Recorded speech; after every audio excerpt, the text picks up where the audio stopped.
Assalamualaikum warahmatullahi wabarakatuh. Innal hamdalillah na'maduhu wa nasta'inuhu wa nastaghfiruh wa na'udzu billahi min sururi anfusina wa min sayyiati a'malina.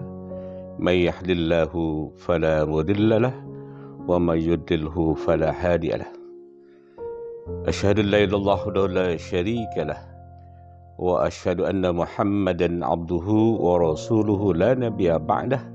Allahumma salli ala Sayyidina Muhammad wa ala alihi washabihi wasallim. Pemirsa Penjernih Qalbu Channel rahimakumullah, cukup lama kita tidak berjumpa melalui channel YouTube Penjernih Qalbu. Insyaallah pada kesempatan kali ini kembali Al-Fakir ingin menyapa pada para pemirsa dan pencinta Penjernih Qalbu Channel dimanapun Anda berada. Para pemirsa dan pencinta Penjernih Qalbu Channel rahimakumullah, berbicara tentang rezeki, tentunya hal yang menarik untuk dikaji dan penting bagi kita untuk diketahui bahwa Allah Subhanahu wa Ta'ala telah mengingatkan kita, telah memberi motivasi kepada kita agar senantiasa tertanam keyakinan di dalam diri kita, setiap hamba Allah, bahwa rezeki merupakan kewenangan dari Allah Subhanahu wa Ta'ala. Kewajiban kita hanya berikhtiar dan bermunajat kepada Allah Subhanahu wa Ta'ala. Tapi kewenangan untuk memberikan rezeki itu merupakan hak prerogatif dari Allah Subhanahu wa Ta'ala. Jika kita simak dalam Al-Quran, tampak begitu banyak ayat-ayat di dalam Al-Quran yang berbicara tentang rezeki. Hanya saja boleh jadi kelemahan diri kita untuk bisa menelaah dan menemukan kandungan ayat yang berbicara tentang rezeki dari Allah Subhanahu wa Ta'ala. Atau bisa jadi kita telah mengetahui, telah mendengar atau membaca, tetapi kurang tertanam keyakinan di dalam diri, seakan-akan bahwa bicara rezeki merupakan kemampuan diri kita sendiri, bukan dari Allah Subhanahu wa Ta'ala. Para pemirsa dan pecinta Penjernih Qalbu Channel rahimakumullah, pada kesempatan yang terbatas kali ini Al-Fakir ingin mengetengahkan ada 5 ayat di antara sekian banyak ayat yang tersebar di antara 114 surat di dalam Al-Quran yang berbicara tentang rezeki.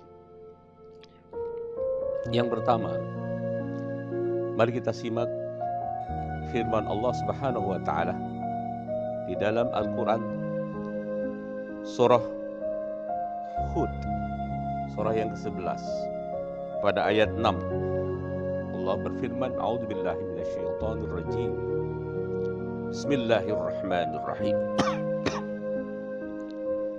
Wa ma min dabbatin fil ard illa 'ala Allah rizquha.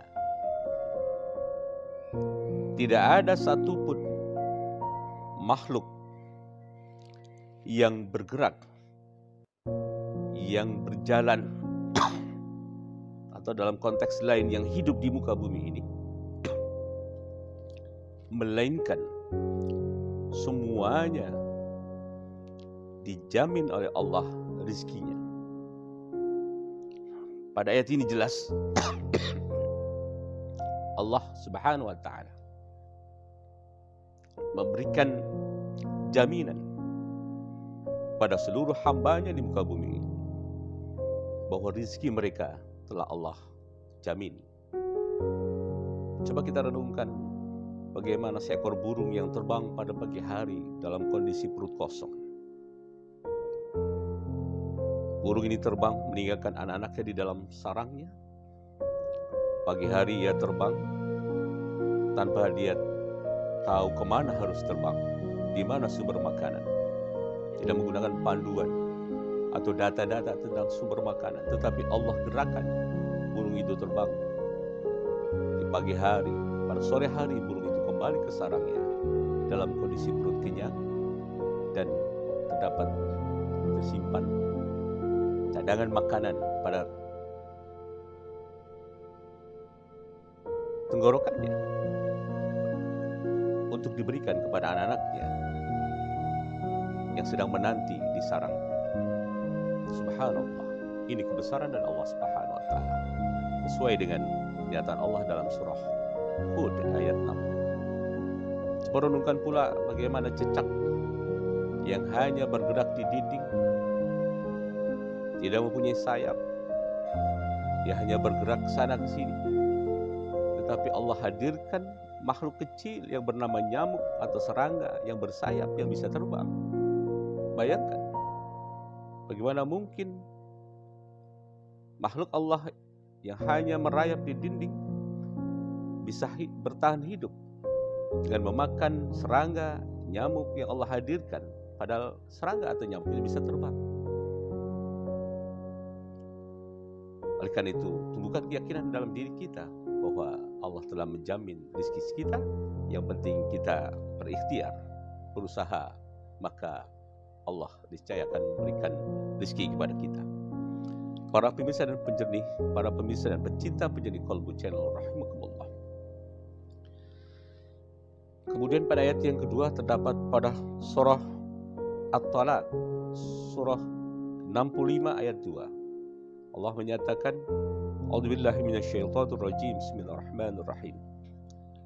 Wa may yattaqillah yaj'al lahu makhraja. Siapa yang bertakwa kepada Allah, niscaya Allah akan memberikan jalan keluar. Problem solving, pemecahan masalah dari kondisi kesulitan dalam hidup kita. Kuncinya pada ayat 2 di surah At-Talaq ini, kita harus tingkatkan ketakwaan di dalam diri kita kepada Allah Subhanahu wa Ta'ala. Ingat, bicara takwa, attaqillah, ittaqillah haitsu ma kunta wa adil sayhatil hasanati tambuha wa khulqin nas bi khulqin hasan. Bawalah takwa dalam diri kita dimanapun kita berada, senantiasa takwa melekat dalam diri kita. Jika kadang sebagai manusia biasa kita melakukan perbuatan salah atau dosa, maka segera ikuti dengan kebaikan dan amal ibadah, dan bergaulah kepada manusia dengan pergaulan yang baik. Yang ketiga, Allah Subhanahu wa Ta'ala telah menyatakan di dalam Al-Quran surah Al-Isra ayat 31 yang berisi tentang rezeki yang Allah hadirkan dari kehadiran anak di dalam keluarga kita. Allah nyatakan, A'udzubillahi minasyaitonir rajim. Bismillahirrahmanirrahim. Wa la taqtulu auladakum khasyata imlak nahnu narjukuhum wa iyyakum. Dengan tegas Allah menyatakan, janganlah kamu membunuh anak-anakmu karena rasa takut, khawatir dan kemiskinan yang melanda dirimu.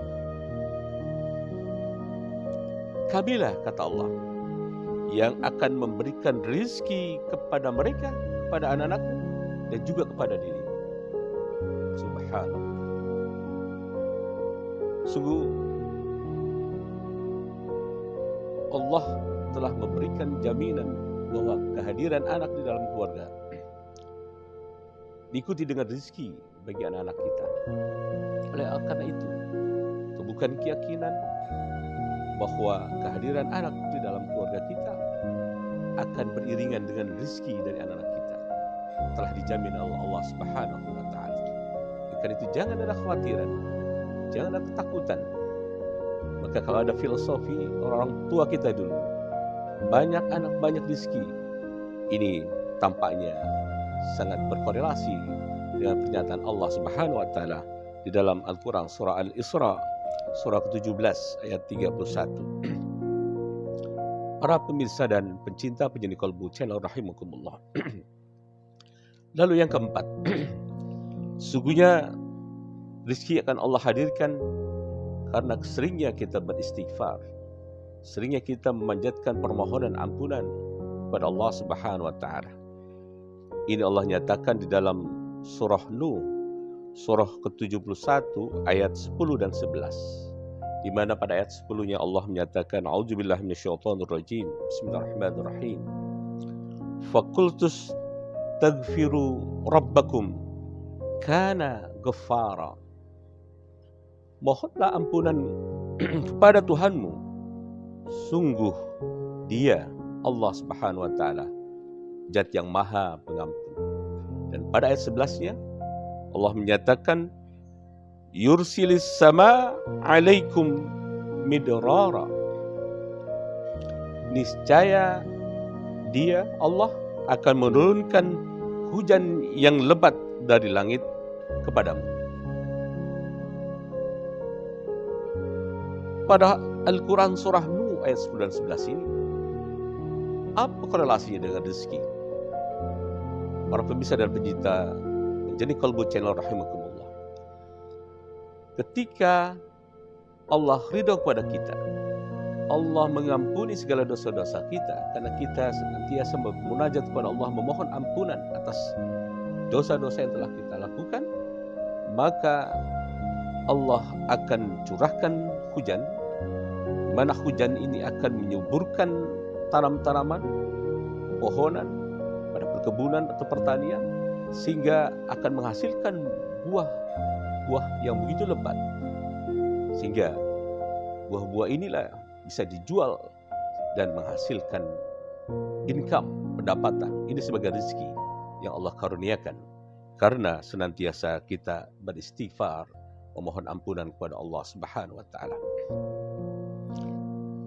Yang terakhir, para pemirsa dan pencinta penyanyi kalbu channel rahimakumullah, sesungguhnya rezeki itu Allah hadirkan bagi orang-orang yang menikah. Ini termaktub di dalam Al-Quran surah An-Nur surah ke-24 ayat 32 yang diawali dengan rangkaian pernyataan Allah Subhanahu wa taala agar menikahlah, nikahkanlah mereka yang masih bujangan atau para gadis, agar mereka segera menikah karena mereka cukup usia mereka untuk menikah. Dan pada rangkaian ayat selanjutnya Allah mengatakan iyakunu fuqara yughnihumullah min fadlih. Karena adanya rasa khawatiran mereka yang mau menikah, para bujangan, para gadis ragu untuk menikah karena kondisi susah, kondisi yang masih mengalami kesulitan ekonomi, kondisi yang dirasakan kemiskinan yang melanda mereka, sehingga ragu mereka menikah. Allah berikan motivasi. Allah menyatakan jika mereka merasa miskin sehingga khawatir menikah, Allah katakan Allah akan memberikan kemampuan kepada mereka. Oleh karena itu, tanamkan dalam diri setiap para bujangan, para gadis yang masih menyendiri, masih membujang, masih ragu untuk menikah, segeralah menikah. Dan bagi kita yang telah menikah, para pengantin-pengantin lama, jangan ada keraguan, jangan ada sikap sanksi dalam diri kita bahwa dengan menikah kemudian dikaruniai anak, kita akan mengalami kesulitan, kemiskinan, kesulitan ekonomi.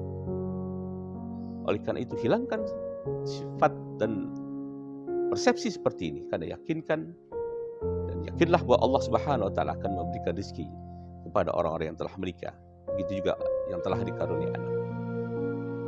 Oleh karena itulah, para pemirsa dan pencinta penjadi Qalbu Channel rahimakumullah, bagi para anak-anak muda yang sudah cukup usia untuk menikah, itu juga para orang-orang tua mereka, jangan ragu untuk segera nikahkan anak-anak mereka. Nikahkan pasangan-pasangan muda ini. Yakinlah bahwa rezeki mereka Allah telah jamin. Mereka menikah, niscaya Allah akan lapangkan rezeki mereka. Demikianlah para pemirsa dan pencinta penjadi Qalbu Channel rahimakumullah, taujih ruhiyah melalui channel penjadi Qalbu Channel pada kesempatan pagi hari ini. InsyaAllah pada kesempatan mendatang, Al-Fakir berkesempatan untuk menyampaikan taujih ruhiyah dengan tema atau materi yang lain. Sampai berjumpa kembali. Wallahul muwafiq ila aqwamit thoriq.